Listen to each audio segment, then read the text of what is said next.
What's up, everyone, and welcome back. Today, we're going to be talking about the Dilanza, high grade from Mercury series.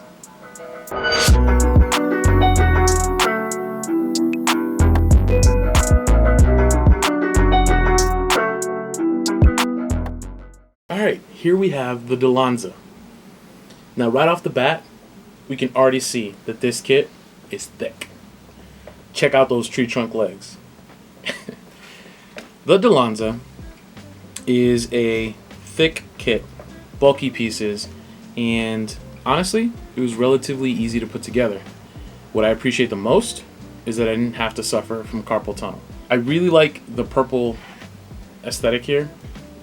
The color is very unique. I think that it doesn't pop as well with this plastic color. So I don't know if there's a modification that could be done to it. Maybe some shading over the entire body will have it pop a little bit more. Alright, so in terms of optional parts and accessories, I've got to say, there weren't any really at all. So the only thing that this kit comes with are 3 choices of weapons. So as you see here, we have the 3-headed spear, and then the gun, which is hidden right here in the shoulder pauldron or the shoulder shield. That's the other rifle. That's the other option, the rifle. And then this sword. Those are the only 3 options that this kit comes with in terms of accessories. And to even put a pin on that even further, it doesn't even come with extra set of hands, and it does not come with a display stand.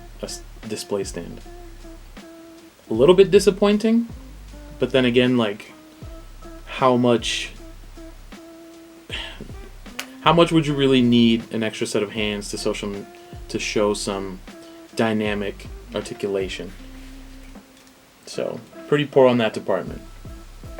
Moving on, let's look at the size comparison. So the first kit that I want to compare this to is going to be the aerial, because that's the front and center kit. So, let's take a look at the size here. Clearly, we can see that the aerial has a slender, what seemingly looks like a taller physique, but it really isn't taller. They're about the same height. But the slender physique for the aerial makes it seem a little taller, though it's not. And the Dilanza has that much thicker build. I think that it's very obvious that the aerial is slimmer because it's got a more feminine physique. And as we know, the aerial is feminine. But the Dilanza, I guess I could interpret it as a more masculine physique, being Guel's mobile suit. And very early in the series, when we're introduced to this kit, we see that he's got this very aggressive and masculine attitude. So I can definitely see that represented here.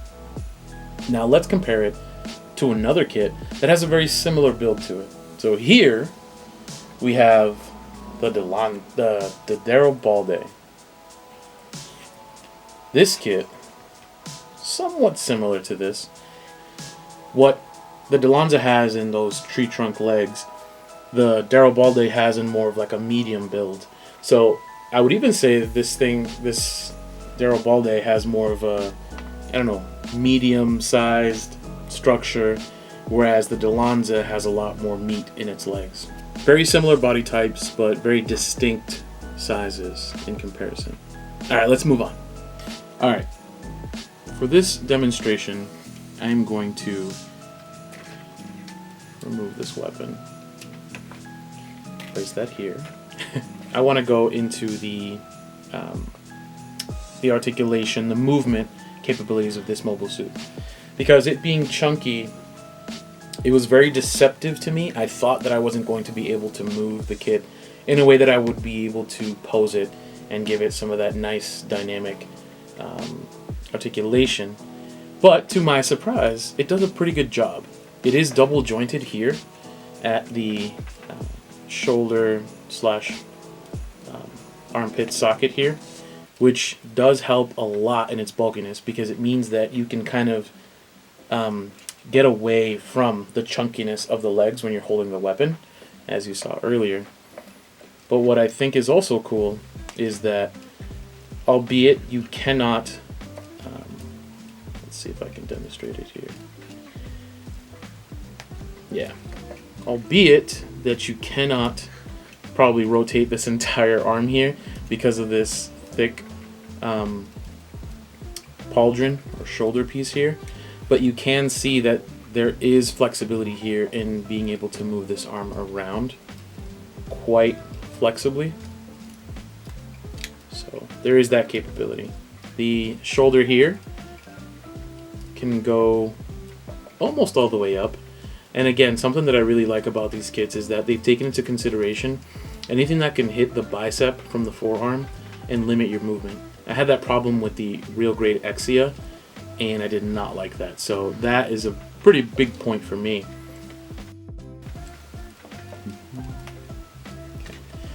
In terms of the legs, you can see here that albeit chunky, you do have straight movement and you do have pretty good bending motion here.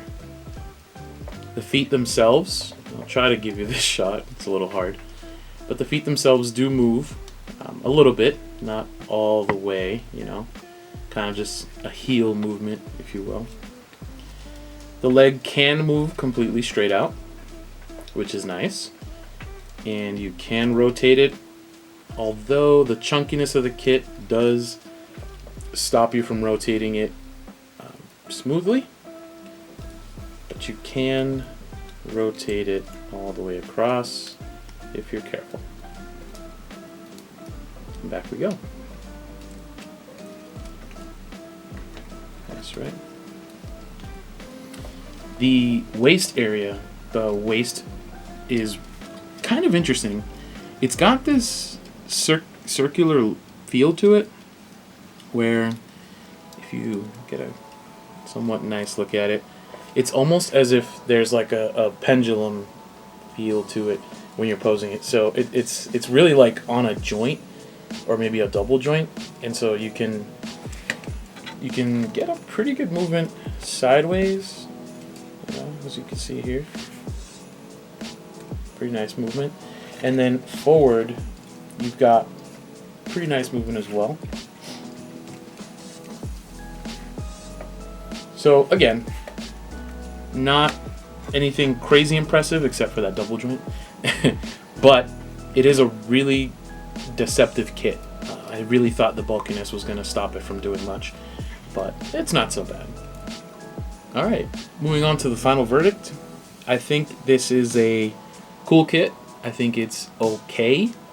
So far, I'm not impressed as much as I was with the other high-grade Witch from Mercury series. So far, I really like the Aerial, and I really like the Garibaldi, although we haven't reviewed that one yet. And this kit doesn't stand up to those as much. I think the other kits have optional accessories. I think they have special, like special things about them that make them stand out in a different way, where I feel like this kit is just basic, if that's okay to say. The Aerial has the gun bits where you can take the shield, put it on its body, things like that.